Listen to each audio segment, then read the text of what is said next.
লাডলিজু বারসানাতে ডেকে নিল এত ভিড়ে হোলি খেলতে। রাধে রাধে বন্ধুরা, কেমন আছো সবাই? নিশ্চয়ই সবাই ভালো আছো আর আমিও ভালো আছি।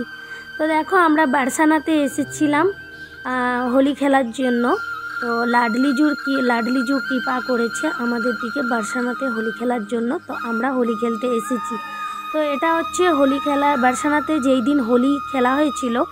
তো খেলা বলতে সেদিন প্রথম শুরু হয়েছিল। তো সেই দিনকার ভিডিও তো আমি পোস্ট করতে পারিনি, লং ভিডিও, শর্ট ভিডিও আমি দিয়েছি। তোমরা নিশ্চয়ই যারা প্রতিদিন আমার ভিডিও দেখো তারা নিশ্চয়ই দেখেছো। তো আজকে আমি দিচ্ছি লং ভিডিও। বারসানাতে এত ভিড় হয়েছিল, প্রথম দিন থেকেই এত ভিড় হয়েছিল যে ভিড়ের মধ্যে এটা হচ্ছে লাডলিজুর মহলের ভেতরে, মানে বাইরটায় আছি। আর ভেতরে লাডলিজুর কিন্তু দর্শন করাতে পারবো না, কারণ ওখানে কোনো এন্ট্রি নেই। মানে এত ভিড় যে ওখানে কোনো এন্ট্রি নেই যে আমরা দর্শন করাবো।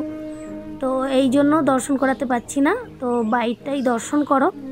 আর একটা হচ্ছে লাডলিজুর, এটা হচ্ছে মহল, আর একটা হচ্ছে মন্দির আছে। তো সেখানে তো কোনো যাওয়াই যাচ্ছে না। তো তোমরা শেষ পর্যন্ত ভিডিওটা দেখতে থাকো যে কিভাবে ভিড় হয়েছিল প্রথম দিন থেকেই লাডলিজুর এখানে। আর তারই মধ্যে বারসানাতে লাডলিজু আমাদের কৃপা করে ডেকে নিয়েছে হোলি খেলতে। তো আমরা খুব আনন্দ করছি আর হোলি খেলছি। তো তোমরা সবাই শেষ পর্যন্ত ভিডিওটা দেখার কিন্তু অনুরোধ থাকলো, দেখতে থাকো।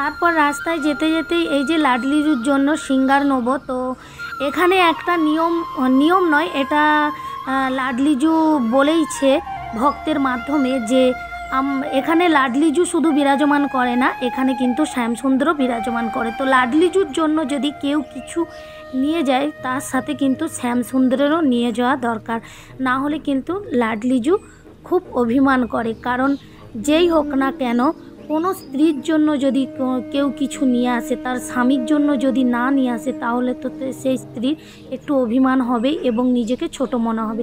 তো এই জন্য লাডলিজুর জন্য সিঙ্গার নিলাম আর শ্যামসুন্দরের জন্য মালা নিয়েছিলাম। তো মালা হচ্ছে যে লাডলিজুর জন্যও ছিল।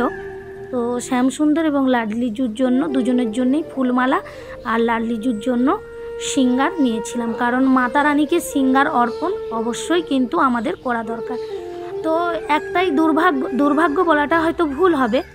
তো দেখো কিরম মানে এত ভিড় হচ্ছে। ওই দেখো যেই রাস্তাটা দিয়ে আমরা যাব, ওই যে নিচে ওখানটায় সবাই দাঁড়িয়েই আছে ভিড়ের জন্য, আমরা যেতেই পারছি না।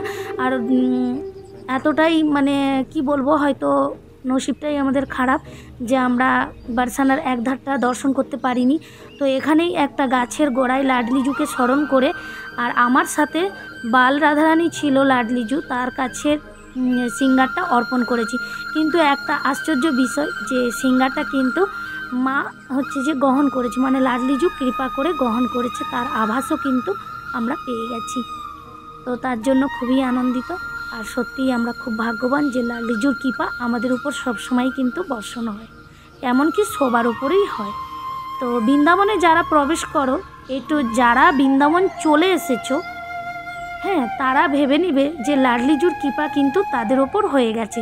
কারণ এই বৃন্দাবনে যারা আসে, লাডলিজুর কৃপা বিনা কিন্তু এই বৃন্দাবনে কেউ আসতে পারে না। সবাই বলে বৃন্দাবন যাব, সেটা হচ্ছে ঠাকুরজির কৃপা, কিন্তু যখন বৃন্দাবনে প্রবেশ করবে সেটা কিন্তু লাডলিজুর কৃপা। কারণ লাডলিজু এই বৃন্দাবনটা কিন্তু তার স্বামিনীর জন্য তৈরি করেছিল।